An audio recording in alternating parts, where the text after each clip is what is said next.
Police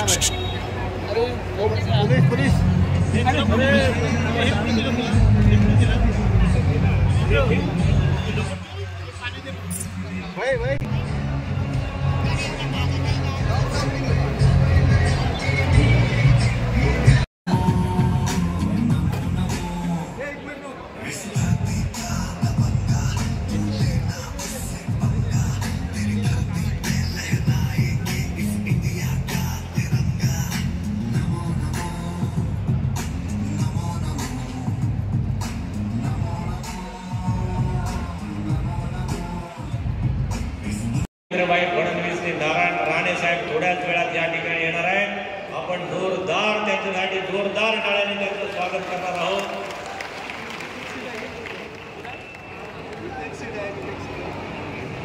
कोकणचे नेते माजी आमदार बाळ माने साहेब आपल्या समोर आलेले आहेत। बाळ माने साहेब, कोकणातल्या जनतेचं टाळ्या वाजवून बाळ माने साहेबांचं स्वागत करायचं आपण सर्वांनी।